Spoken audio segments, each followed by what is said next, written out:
আলোচনা করব বাচ্য। বাচ্য যাকে আমরা বলে থাকি, পরীক্ষায় আপনাদের প্রশ্ন আসে, একটা বাক্য দেওয়া থাকবে, পরীক্ষায় কী কী ধরনের প্রশ্ন আসে সেটা আগে আপনাদের জানিয়ে দেই। একটা বাক্য থাকবে, এই বাক্যে দেওয়া থাকবে যে এই বাক্যটা কী ধরনের বাচ্য, বা আবার একটা বাক্য দেওয়া থাকবে, বলবে এই বাক্যকে কর্তৃবাচ্যে রূপান্তরিত করলে কি হবে, বা কর্মবাচ্যে রূপান্তরিত করলে কি হবে, বা এই বাক্যটাকে যদি আমরা ভাব বাচ্যে রূপান্তরিত করি তাহলে কি হবে। তো আজকের ক্লাসে আমরা এমসিকিউ সহ কনসেপ্ট একদম কম সময়ে বোঝার চেষ্টা করব। তাই দেরি না করে আপনারা চট করে ভিডিওটা লাইক করে দিন এবং আমরা ক্লাসটা স্টার্ট করে দিই। ঠিক আছে ভাই, লাইক ডান। এবার আমরা ক্লাস স্টার্ট করছি। তো প্রথমত বাচ্য কাহাকে বলে যদি আমরা ডেফিনেশনে যাই, তাহলে সোজা ভাষায় আমরা বলবো বাক্যের প্রকাশ ভঙ্গিকে। বাক্যের যেটা বাক্য প্রকাশ করার যে ভঙ্গি রয়েছে, এই বাক্যের প্রকাশ করার ভঙ্গিকে বলা হয় বাচ্য। আমরা একটু বলবো। তো বাংলা ভাষায় সাধারণত তিন ধরনের বাচ্য দেখা যায়: কর্তৃবাচ্য, কর্মবাচ্য এবং ভাববাচ্য। আরেকটা বাচ্য আছে যেটাকে বলা হয় কর্তৃক কর্মবাচ্য। এটা কি, এটাও আমরা আলোচনা করব, সঙ্গে সঙ্গে একটু দেখে যান। তো অ্যাজ পার এক্সাম্পল দিয়ে আমি আপনাকে বুঝাবার চেষ্টা করছি। একটা এক্সাম্পল নিচ্ছি আমি এখানে। শাহজাহান তাজমহল নির্মাণ করেন। অর্থাৎ তাজমহলটা কে নির্মাণ করেন? শাহজাহান। একদম ডেফিনিট রয়েছে, ঠিক আছে, ডেফিনিট রয়েছে যে শাহজাহান কাজটি তাজমহল নির্মাণ করেন। বা রাজু বই পড়ে, রাজু নিজে কাজটা, অর্থাৎ কর্তা নিজে কাজটা করছে। করিম ফুটবল খেলে, করিম এখানে ফুটবল খেলছে। অর্থাৎ কর্তা কর্মক্রিয়া, এই তো আপনার জানা আছে, নিশ্চয় জানা না থাকলে আমার প্রিভিয়াস ক্লাসগুলো দেখে নেবেন, এবার বিস্তারিত বলছি না। তো কর্তা যখন নিজে কাজটা সম্পূর্ণ করে তখন সেটা হয় কর্তৃবাচ্য। কর্তা যখন নিজে কাজটা সম্পূর্ণ করে, অর্থাৎ এখানে কর্তা প্রধান। আর কর্মবাচ্যটা কী হবে? এখানে দেখুন, এখানে দ্বারা দিয়া কর্তৃক, যদি কোনো বাক্যের মধ্যে দ্বারা কিংবা দিয়া কিংবা কর্তৃক যদি যুক্ত হয়, তাহলে মনে রাখবেন এই বাক্যটা হবে কর্মবাচ্য। এই বাক্যটা কর্মবাচ্য। অর্থাৎ এখানে উদাহরণস্বরূপে আমি দেখাচ্ছি, শাহজাহান তাজমহল নির্মাণ করেন, এটা হচ্ছে কর্তৃবাচ্য। এটাকে কর্মবাচ্যে যদি রূপান্তরিত করি তাহলে কি হবে স্যার? শাহজাহান কর্তৃক, এটা কর্তৃক হবে, শাহজাহান কর্তৃক তাজমহল নির্মিত হয়, কিংবা শাহজাহান দ্বারা তাজমহল নির্মিত হয়। শাহজাহান তাজমহল নির্মাণ করেন এক জিনিস, আর শাহজাহানের দ্বারা কিংবা শাহজাহান কর্তৃক তাজমহল নির্মিত হয়, অর্থাৎ দ্বারা দিয়া কর্তৃক যদি কোনো বাক্যে অ্যাড হয় তখন সেটা মনে রাখবেন, সেটা হবে আমাদের কর্মবাচ্য। রাজু বই পড়ে, এটা কর্তৃবাচ্য। তো কর্মবাচ্য কি হবে? রাজু কর্তৃক বইটি পড়া হয়, বা রাজুর দ্বারা বইটি পঠিত হয়। করিম ফুটবল খেলে, করিমের দ্বারা ফুটবল খেলা হয়, কিংবা করিম কর্তৃক ফুটবল খেলা হয়। যাই হোক না কেন, এই বাক্যগুলো হবে কর্মবাচ্য। ঠিক আছে, বোঝা গেল কর্তৃক কর্ম, বুঝলাম। এবার definition, active voice, passive voice আমরা ইংলিশে করেছি ভয়েসের ক্ষেত্রে। তো বাংলায় কর্তৃবাচ্যকে কী বলা হবে? এখানে কর্তা নিজে ক্রিয়াটি সম্পন্ন করে, ক্রিয়া কর্তার কাজকে প্রকাশ করে। অর্থাৎ কর্তা নিজে কাজটা করে, কর্তা নিজে সরাসরিভাবে যদি কাজটা করে বাক্যে প্রকাশিত হয় তখন সেটা হবে কর্তৃবাচ্য। যেমন উদাহরণ দিলাম, শাহজাহান তাজমহল নির্মাণ করেন, আমি আপনাদেরকে ক্লাস করাচ্ছি, আমি আপনাদের বাংলা পড়াই, এই ধরনের বাক্যগুলো হবে ডাইরেক্ট কি কর্তৃবাচ্য। কর্মবাচ্য কি? এখানে ক্রিয়াটি কর্মের উপর জোর দেওয়া হয়, কর্তার উপর নয়, কর্মের উপর। অর্থাৎ শাহজাহান কর্তৃক তাজমহল নির্মিত হয়, আমার দ্বারা বাংলা পড়ানো হয়। তো বাংলা পড়ানোটা হচ্ছে এটা হচ্ছে কর্ম। তো এটা হচ্ছে প্রধান, পড়ানো হচ্ছে ক্রিয়া, বাংলাটা হচ্ছে কর্ম। তো আমার দ্বারা কি পড়ানো হয়? কর্ম পড়ানো হয়, কর্ম বলতে বাংলা পড়ানো হয়। তো এটা হচ্ছে আমাদের কি কর্মবাচ্য।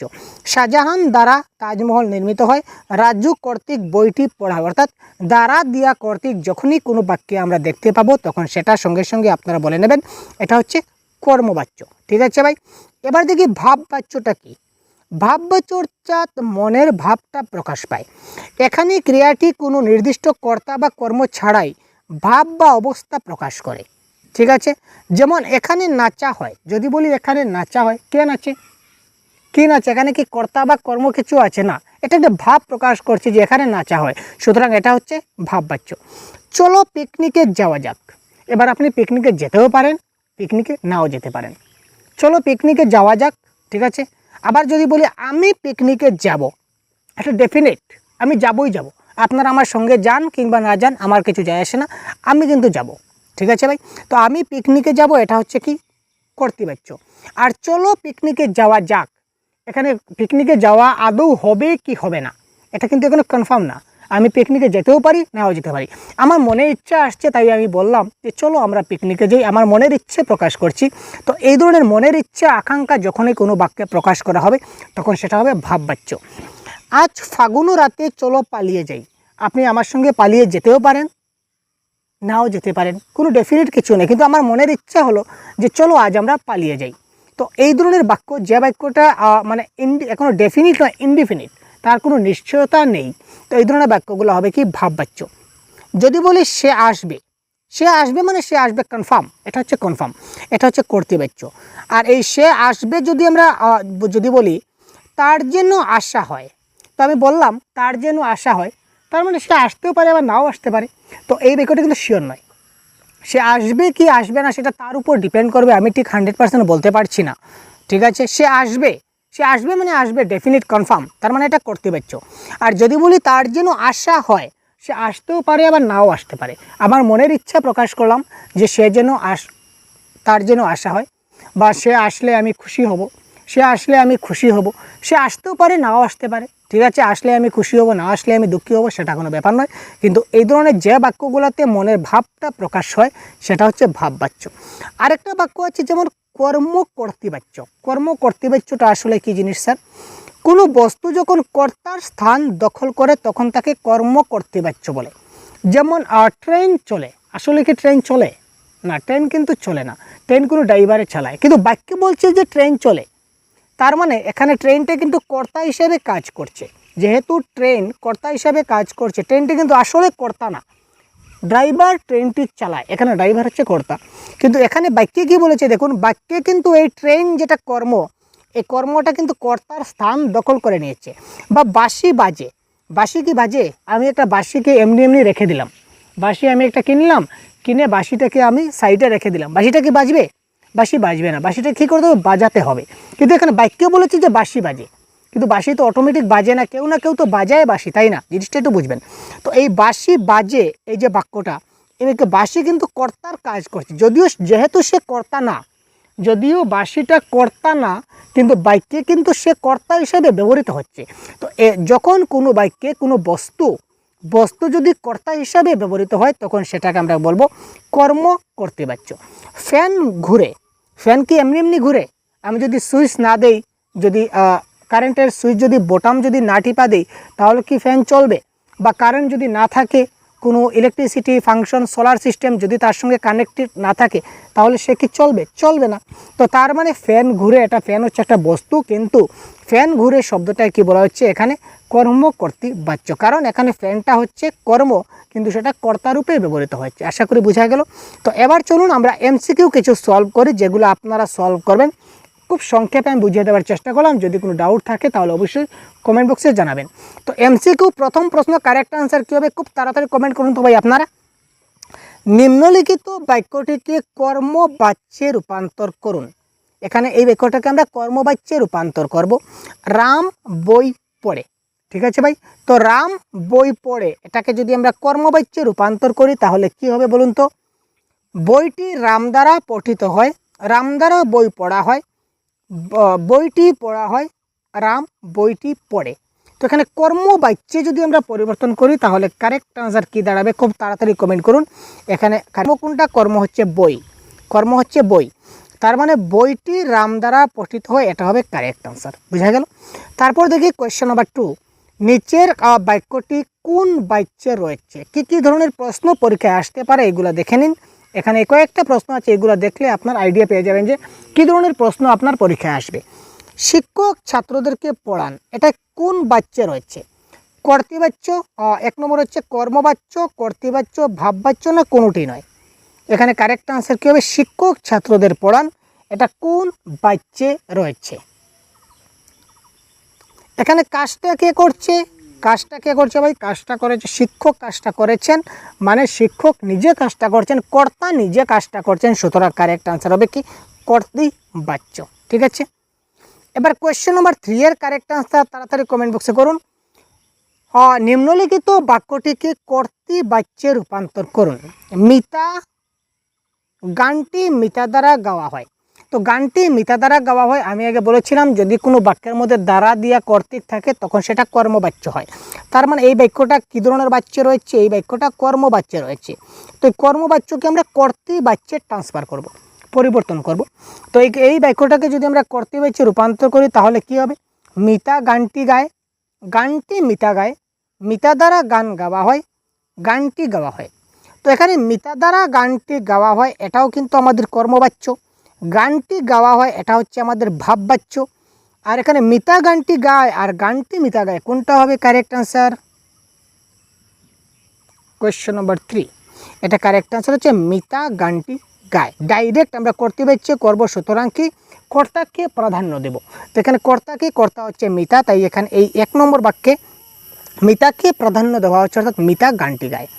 কোয়েশ্চন নম্বর 4, নিচের বাক্যটিকে ভাববাচ্যে রূপান্তর করুন। প্রশ্ন কী কী ধরনের আসতে পারে?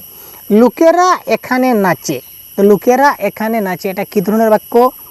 কী ধরনের, কোন বাচ্যে ব্যবহৃত হচ্ছে? এটা হচ্ছে কর্তৃবাচ্য। কারণ কি? কারণ লোকেরা এখানে নাচে, লোক এখানে, মানুষেরা এখানে নাচে, সুতরাং সরাসরি মানুষেরা কাজটি করছে, সুতরাং এটা হচ্ছে কর্তৃবাচ্যের উদাহরণ।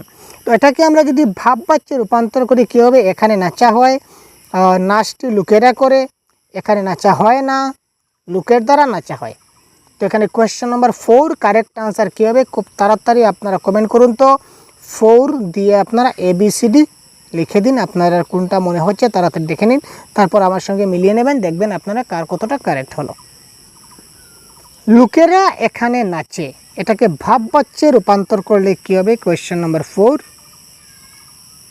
তো ভাববাচ্য মানে কি? এখানে নাচা হয় না, এটা হবে না, লোকের দ্বারা নাচা হয়, এটা তো কর্মবাচ্যে চলে গেল।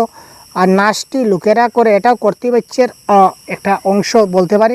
সুতরাং এখানে কারেক্ট আনসার হচ্ছে এখানে নাচা হয়, এটা ভাববাচ্য।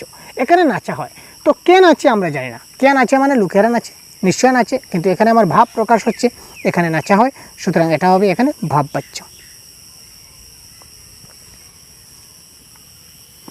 নিচের কোন বাক্যটি কর্মবাচ্যে রয়েছে? এখানে কর্মবাচ্যে কোনটি? খুব সহজ, দেখা মাত্র কারেক্ট আনসার করতে পারবেন খুব তাড়াতাড়ি। কোয়েশ্চন অফ 5 তাড়াতাড়ি কমেন্ট করুন ভাই, কারেক্ট আনসার কী হতে চলেছে?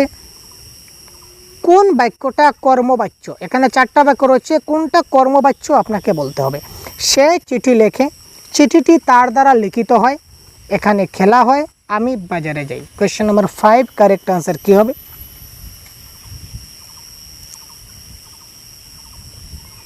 তো এটা কারেক্ট আনসার কর্মবাচ্যে কী হবে? চিঠিটি তার দ্বারা লিখিত হয়। আমরা আগে বলেছিলাম দ্বারা দিয়া কর্তৃক থাকলে কর্মবাচ্য হয়, সুতরাং আর কোথাও দ্বারা দিয়া কর্তৃক নাই, সুতরাং একটা মাত্র বাক্য রয়েছে, সুতরাং এটা হচ্ছে কর্মবাচ্য। কোয়েশ্চন নম্বর 6 আমরা দেখি, নিম্নলিখিত বাক্যটি কোন বাচ্যে রয়েছে? এখানে গান গাওয়া হয়, এখানে গান গাওয়া হয়, এটা কোন বাচ্য ভাই? এইমাত্র বললাম আপনাদের, তাড়াতাড়ি বলুন।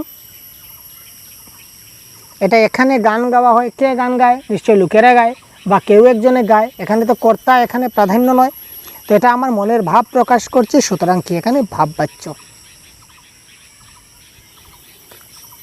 নিচের বাক্যটিকে কর্মবাচ্যে রূপান্তর করুন। 7 নম্বর প্রশ্ন বলেছে কি নিচের বাক্যটিকে কর্মবাচ্যে রূপান্তর করুন। এটা কর্মবাচ্যে রূপান্তর করলে কারেক্ট আনসার কী হবে? মা রান্না করেন। তো মা রান্না করেন এটা কর্মবাচ্যে কী হবে? রান্নাটি মা দ্বারা করা হয়, মা দ্বারা রান্না করা হয়, রান্নাটি করা হয়, মা রান্নাটি করেন। এখানে কর্মবাচ্যে কী হবে? কোয়েশ্চন নম্বর 7। যেহেতু কর্মবাচ্যে কর্মপ্রধান, তাই কারেক্ট আনসার কী হবে? কর্মকে প্রাধান্য দিতে হবে। তো এখানে কর্ম কি? কর্ম হচ্ছে রান্না, তার মানে কারেক্ট আনসার অপশন নাম্বার 1, রান্নাটি মা দ্বারা করা হয়। ঠিক আছে ভাই? তো কোয়েশ্চন নাম্বার 8, কোন বাক্যটি ভাববাচ্যে রয়েছে? কোয়েশ্চন নাম্বার 8, তো এই প্রশ্নের কারেক্ট আনসার কি হবে? এখানে 4টা অপশন দেখতে পাচ্ছেন, এই বাক্যটির কারেক্ট আনসার কী হবে এটা আপনারা কমেন্ট বক্সে জানিয়ে যাবেন, এবং এই প্রশ্নের শুদ্ধ উত্তর আমি আপনাদের কমেন্টের মাধ্যমে জানিয়ে দেব। ঠিক আছে? তো এই বাক্যের কারেক্ট আনসার কি আপনারা কমেন্ট বক্সে জানান, এবং শুদ্ধ হলো না ভুল হলো সেটা আপনারা কমেন্টে রিপ্লাইতে আপনারা পেয়ে যাবেন। ঠিক আছে ভাই? তো আজকে বাচ্য পরিবর্তনের ক্লাসটা দেখলাম, পরবর্তী সময়ে গ্রামারের যে অন্য চ্যাপ্টারগুলো রয়েছে সেগুলো সবগুলো আপনারা এই চ্যানেলে পেয়ে যাবেন। সুতরাং এই ধরনের ক্লাস পেতে চ্যানেলকে এখনই সাবস্ক্রাইব করে না থাকলে তাড়াতাড়ি চ্যানেলটিকে এখনই সাবস্ক্রাইব করে আমাদের সাথে থাকুন। ধন্যবাদ, জয় হিন্দ।